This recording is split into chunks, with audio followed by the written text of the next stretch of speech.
Anatomy classes కానీ forensic class కానీ చాలా బాగా నచ్చాయి. Thank you for giving this nice opportunity. Thank you. Next come on. yes అది అట్లా ఉండాలి, మోటివేషన్ అలా ఉండాలి. సో ఏంటి ఇది ఒక ఆపర్చునిటీ అమ్మా.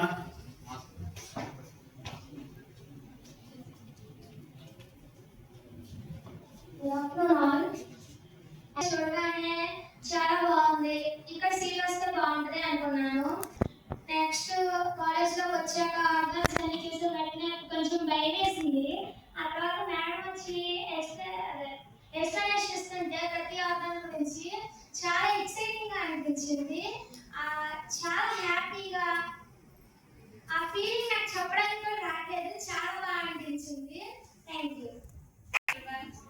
ఫస్ట్ ఈ కాలేజ్కి వచ్చేసి నేను అంతకు ముందు నేను ఎంపీసీ, ఇప్పుడు బైపీసీకి వచ్చానంటే అది బైపీసీ మీద ఉండే ఇంట్రెస్టే.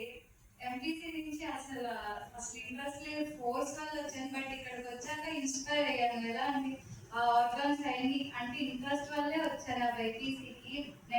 ఇప్పుడు బాగా బలపడింది ఆ బైపీసీ అనేది. అంతే, ఇంకా చెప్పలేము ఆ మాటల్ని. ఆ ఆర్గాన్స్ అన్ని చూసి చెప్పారు కదా, అటానమస్ ల్యాబ్ అండ్ ఫారెన్సిక్ అవన్నీ. కానీ ఇప్పుడు అనిపించింది, ఇప్పుడు బైపీసీ అంటే అందరూ అనుకుంటారు కదా ఎక్కువ డబ్బులు అవన్నీ. బట్ చదువుకొని ఇంకా పెద్ద అంటే ఇలాంటి ఆశ్రమం కాలేజ్ అలా ఇలాంటి కాలేజెస్ లో సీట్ వస్తే ఎంతో అదృష్టం అనమాట. బట్ కావాలని కోరుకుంటున్నాము ఇలాంటి కాలేజ్ లో. థ్యాంక్ యూ సార్, ఆశ్రమ మేనేజ్మెంట్. Thank you.